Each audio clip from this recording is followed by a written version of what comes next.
कुरुक्षेत्र की पावन भूमि पर सन्नाटा पसरा था। चारों ओर शंखों की आवाज गूंज रही थी, पर अर्जुन का हृदय एक अजीब से तूफान से जूझ रहा था।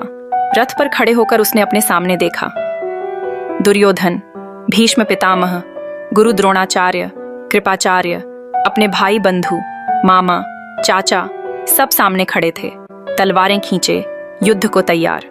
अर्जुन का हाथ कांपने लगा, धनुष ढीला पड़ गया, आंखें भर आईं। वो श्री कृष्ण की ओर मुड़ा, जो उसके सारथी के रूप में रथ चला रहे थे। हे केशव, अर्जुन बोला, इन लोगों से युद्ध करके मुझे क्या मिलेगा? यह राज्य, यह विजय, यह भोग किस काम के हैं यदि इन्हें पाने के लिए मुझे अपने ही सगे संबंधियों का वध करना पड़े? श्री कृष्ण चुप थे। वे अर्जुन को देख रहे थे। न तो नाराजगी थी, न ताड़ना, सिर्फ एक गहरी करुणा। अर्जुन बोले जा रहा था, मेरे गुरुदेव द्रोणाचार्य हैं, जिनसे मैंने धनुष चलाना सीखा। मेरे पितामह भीष्म हैं, जिन्होंने मुझे अपनी गोद में खिलाया। क्या उनके खून से लथपथ विजय का क्या कोई मूल्य है? मेरा मन विचलित हो रहा है, हे मधुसूदन। मेरा शरीर कांप रहा है, गांडीव हाथ से गिरता जा रहा है। मैं युद्ध नहीं कर सकता। यह कहकर अर्जुन रथ के भीतर बैठ गया। उसके नेत्र बंद थे और चेहरे पर गहन पीड़ा थी। यह सिर्फ अर्जुन का नहीं, बल्कि हर उस मानव का संकट था जो धर्म और मोह के बीच फंस जाता है।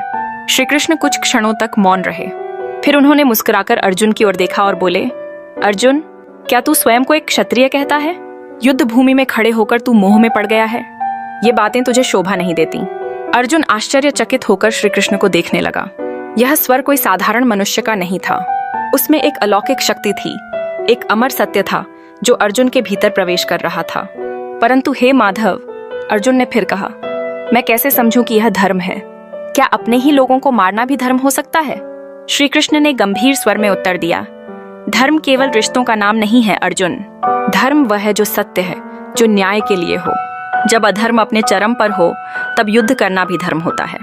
इसलिए उठ अर्जुन, अपने स्वधर्म का पालन कर। यही तेरा कर्म है, यही तेरा मार्ग है। अर्जुन अब भी मौन था, पर उसके अंतःकरण में हलचल मचने लगी थी, जैसे कोई दिया अंधेरे में जलने लगा हो। उसकी सांसें गहरी हो गईं। उसने पहली बार उस संकट को समझा जिसमें वह फंसा था, मोह का संकट। श्री कृष्ण आगे बोले, इस मोह को त्याग दे अर्जुन। तू योद्धा है, तुझे अपने कर्तव्य से पीछे नहीं हटना चाहिए। अगर तू युद्ध से विमुख हुआ तो लोग कहेंगे कि अर्जुन डर गया, भाग गया। यह अपकीर्ति तुझे जीवन भर खाएगी। हे पार्थ, तेरा कर्म है युद्ध करना, फल मेरे हाथ है, तेरे नहीं। अर्जुन अब चुप था। उसकी आंखों में एक चमक थी, जैसे उसने पहली बार सत्य को देखा हो।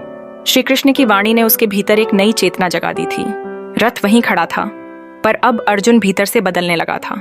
क्रमशः भाग 2।